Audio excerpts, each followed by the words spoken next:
People think I just got out of jail was like just because I got shot on the East Coast. I'm like, fuck the East Coast. Yeah. You know, half the rappers from the East Coast was there when I got shot. Nobody knew a thing. That's just like you come into the hood, the police ask them what happened, and everybody's like, I don't know. You know they lying.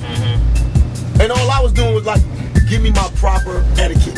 If Biggie was out here on the West Coast, he was in the studio with me and we homeboys, and he got shot. No, I wouldn't tell him who did it, but I wouldn't go ride on niggas who did it, but he would want to know who did it. And I'd be like, look, man, these niggas from Watts did it. Boom, this is why they want to talk to you. When. That's how I do it. Just like when the niggas from the 60s wanted to get a trench. I went to them personally and talked to them. I do it by the rules of etiquette. So I got shot. I'm like, yo, what happened? Come see me in jail. Biggie all in the air to my ear, Pop is my homeboy room, but not seeing me. My homeboy Stretch is going to Biggie's concerts. Niggas is like abandoning me. But all in the air and on TV, they like, yeah, Pop, rest, you know, keep the struggle on. I was like, yo, I'm starting to turn into like Slick Rick. Niggas is just gonna act like I'm gonna just be in jail and they gonna give me shout outs and try to take my position. And if you watch, that's what Biggie did. Listen to it. I was there, nigga. I trained the nigga. He used to be under me like my lieutenant. The nigga, I used to come to New York.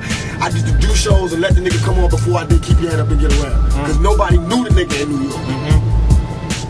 And I used to tell a nigga, yo, if you want to make your money, you gotta rap for the bitches. Do not rap for the niggas. I told the nigga, don't rap for the niggas. Rap for the bitches. The bitches will buy your records and the niggas want what the bitches want.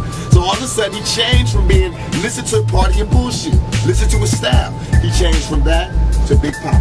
Because of me. He had my album, Me Against the World was the second one. He had the first one. I changed everything because Ready to Die came out and it sounded like my album. All my album was about, you know, dealing with death. And then he came out Ready to Die and I had to switch it. Wow. That's why it was less East Coast rap, East Coast beats, because Biggie had just took my shit. That's what, but you could listen to it. That's what that was a success too, because he took like West Coast sound. We flipped it. I told him that. I told him that. I trained. He was supposed to be thug life. All while he was coming up, I used to let him come on stage with me. He was screaming thug life. Hey, cause I he saw was like, I hate Brooklyn, I hate New York. I'm out with them niggas, puppy cheating me. Woo, woo, woo. All of a sudden he blew up, and he wasn't saying thug life. So I started getting mad, and I was seeing the niggas plays. He was hugging me, yo, Pop, yo, thank you, the only nigga that woo, woo. But he told me like about a week before I got shot. He knew the nigga that was shot me. He was like, Pop, don't hang around this nigga. He don't mean you no harm. We walked in with the nigga that shot me. That ended up shooting me.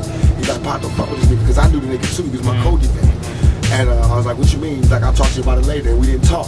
The next time I saw him was at the studio where I got shot. So I knew he knew what happened. So I was like, Biggie, what happened? He kept sending me messages like a bitch, you know, like I'ma come see you. No, nigga, what happened? While I'm in jail, strangers is telling me, yo, you don't know? Biggie homeboy shot you. Cause they bragging, they telling they niggas in jail, yo, we just got popped, woo, woo, woo. And my cousin was in jail in New York cause I got family out there. He sit right there while the niggas get in the car going, yo, my homeboys just jacked that nigga Tupac. So that's how I knew who shot me, what happened, and everything. They mad because I know what happened. That's why they all, you know, it's Biggie and them, they're not riding. That's why what I'm doing, I know what I'm doing. I'm destroying them. I fucked his wife. I'm fucking them in the game. I'm destroying him. He lives by the rules of the game. He lives off a mafia image. I'm bringing him, showing how he totally disregards the rules of the game, and he's everything but a mafia nigga. Reinventing it. Right, I'm showing him. You know what I mean? Like if anybody's a mafia nigga, me, nigga. I fucked your bitch. I took 5 shots. I went in your crew. I mean, I just what? I went to New York. They don't do shows out here. I did Saturday Night Live. Y'all forgot. Live in New York where everybody knew I was gonna be there on stage, no problems. Went to the clubs, everything. In the middle with my West Side ride. You know what I mean? Because I'm real about it. I don't hate New York, but if y'all don't understand it, then fuck it. You get rolled over too. Because I hear y'all. I was in jail and I heard what they were saying on the radio. You know how we got the wake up show? Right. You know, they got their own shows. They got their little mix shows with Red Alert, this nigga and that nigga, and what's his name? Flex. And I swear to God, dog, they used to diss the West Coast. They had these commercials where they be like, hey, dog, what's up, dog? I used to be like in jail in New York on my radio, like, oh, shit.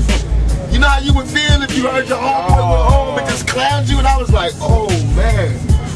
Oh, and all my homeboys like, yo, Puppy just did a show out here. I was like, how was it? It was like, good, we gave him love, we gave him this, we gave him that. He was talking all this unity shit, but then when they go home, they be popping Q-Tip, they made all these underground tapes dissing us. Q-Tip? Yes, Q-Tip.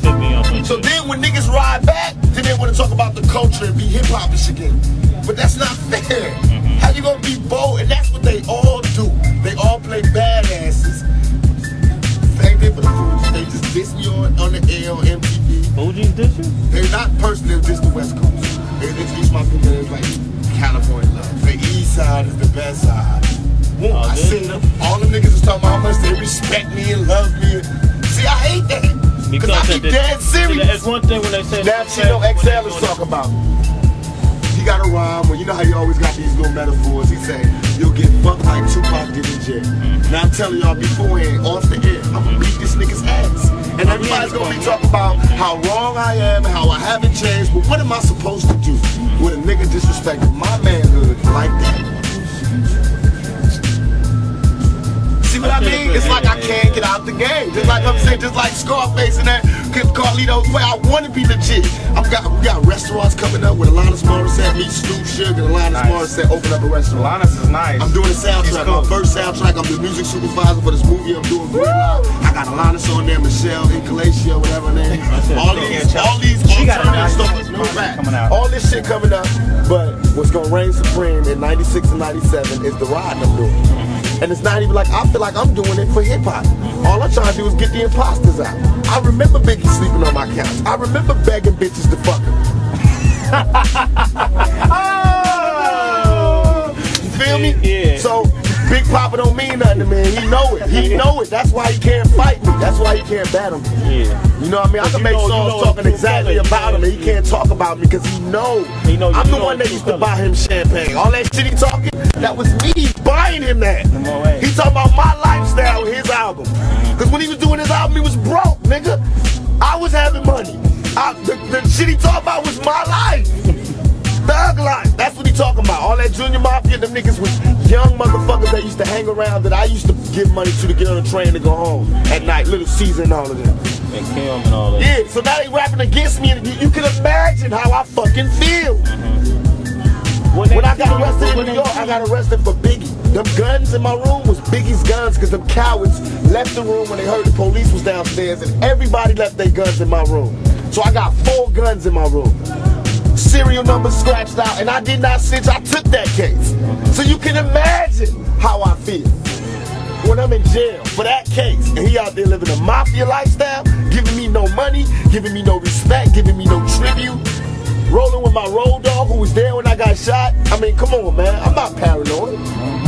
I'm not paranoid. Y'all niggas know what time it is. Yeah. I mean, what it is that the East Coast drug dealers got them niggas as extortion. I came and fucked up everything. Because I dissed them niggas in the Daily News. They put a hit out on me.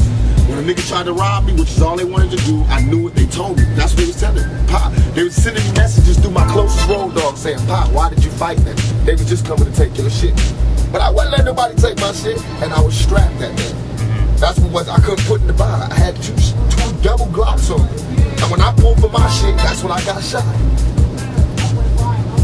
And the reason I knew my homeboys set me up is because my homeboys knew I was strapped.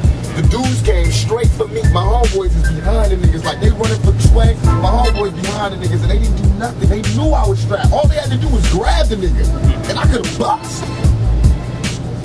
But they got guns, so these niggas are coming for me, and these niggas just sitting there. And they say, get, and these niggas drop to the floor. I knew it was a setup.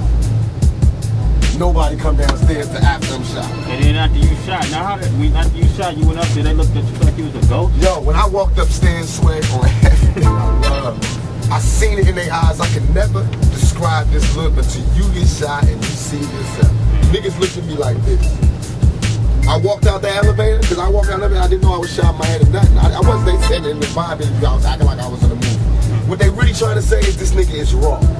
I got shot 5 times, came upstairs, did not know I had got shot 5 times. I thought I only got shot once. Dude, sound like you got a lot on your chest. And that's why I'm giving it to you straight raw, because you got to go back and tell them the shit that we ain't recording.